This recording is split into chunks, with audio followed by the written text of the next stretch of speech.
Good morning.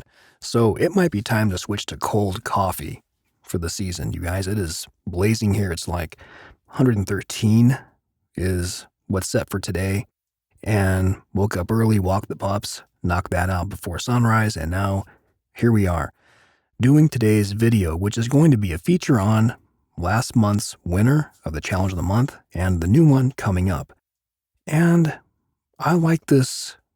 I like the one coming up a whole lot because it's going to let us see a whole new side of our writers. So stick around.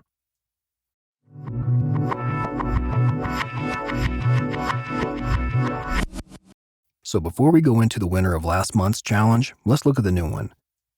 This one is Challenge of the Month 41, and it's begin a story or poem about your first memory, but write it in the style of a Tarantino or Charlie Kaufman screenplay.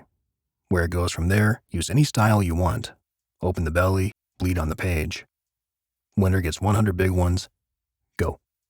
So last month, the challenge was above the body after death. Basically, write a story about that phenomenon, right? I mean, it's been told throughout the centuries of I saw my body after I died.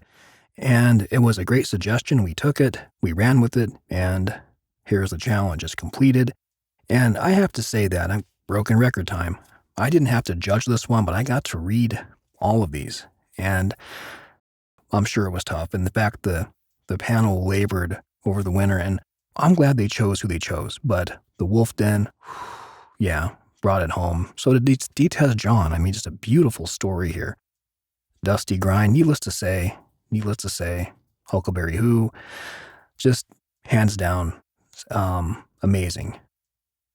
And the winner of this $100 and for her story is Dolores, voracious reader, eager writer, lover of the dark, and twisty. Before we go into Exhalation, I wanted to talk a little bit about this writer. Now, she was on the site, evidently, her first post was 2019, December, and I've never read her.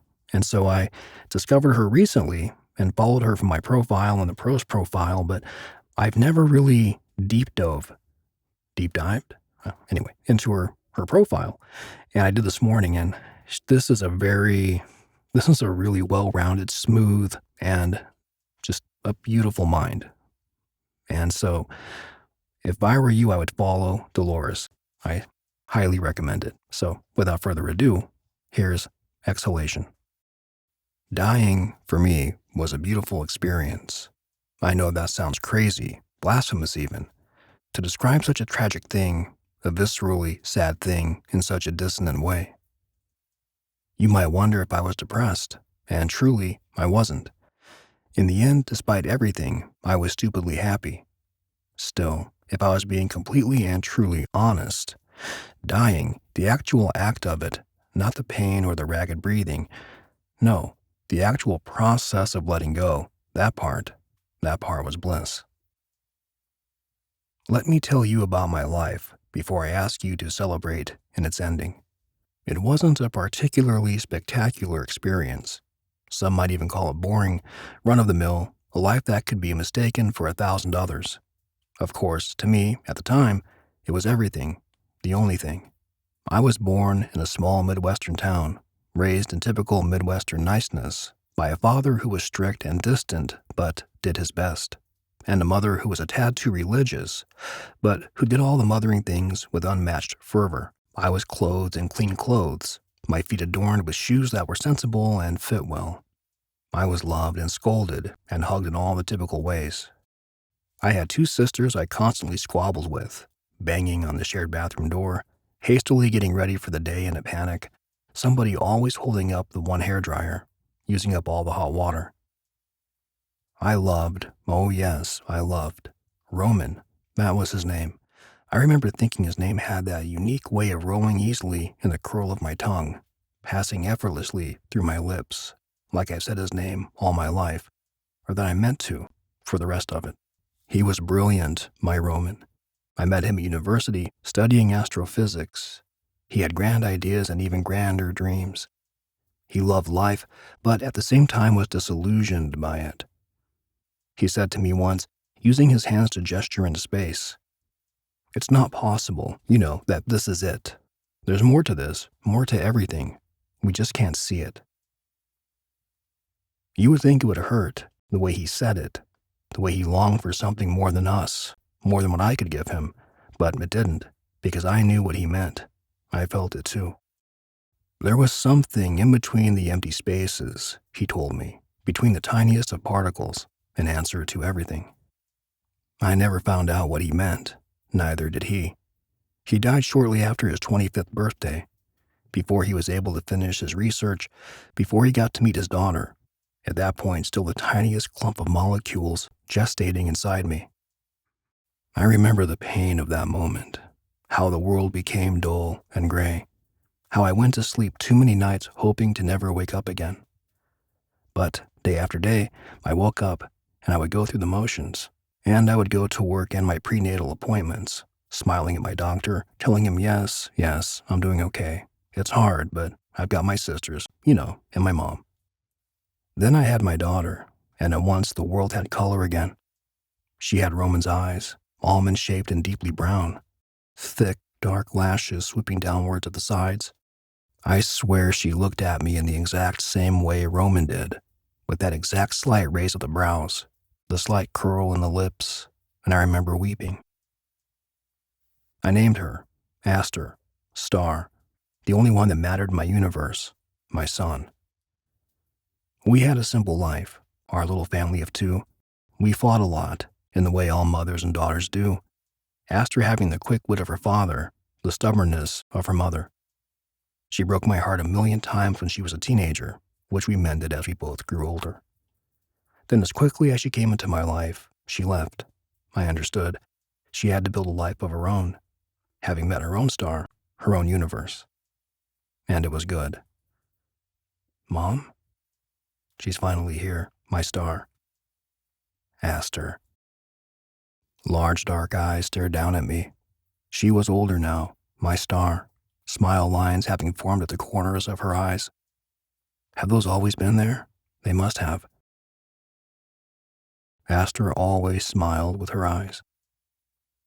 Hey, Mom, it's okay. We're here. I couldn't see well these days.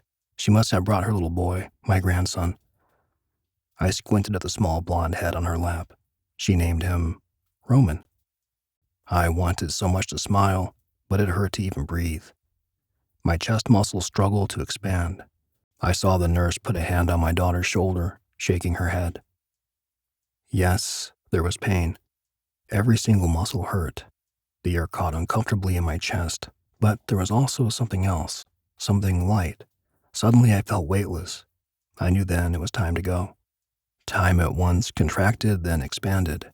I could see everything, the future, the past, all possible choices and universes all at once. I finally saw it, what my Roman was talking about. The space in between the tiniest particles. The invisible energy that connects all of us together, in every universe, in every possible dimension. My universe, my stars. I died then. And it was beautiful. What a great story. And Dionysian66 writes, great write. Have you ever read Maldoror by Comte de Lautréamont? Okay, hold on. Hold everything. Of course, Dionysian66 brings this up. Now, this was a French poet, and he was around, or at least this work was around after Pascal and Voltaire, but before Camus and Sartre. I think he was around the same time as Henri Bergson. Correct me if I'm wrong, Dionysian, but this book, Maldoror, I think it's 60 paragraphs or 60 poems. I read this a long time ago, and I remember talk about a disenfranchised narration. It's a get this book. I'm impressed that he brought this up. This brought back some memories. Yeah, and she wrote back, thank you, and no, I have not, but now I am adding it to my reading list. The first few pages are so far fascinating. Yeah. Huckleberry Who, great to see you, Dolores. Have missed your haunting rites. And she wrote, thank you, glad to be back. And Detaz John, who also had a just amazing entry in this. Beautiful. Yeah. Okay, so well done, Dolores. Congratulations. And thank you for this story. It was just a pleasure to read this. Hope I did it justice for you. This was beautiful. And that's going to wrap today. One more congratulations to Dolores. Thank you for that story. It gave me that lift I needed this morning. It was really well done. So thank you again. And to everybody watching this video, thank you for being here and have a safe 4th. And I will talk to you in the next one. Take good care.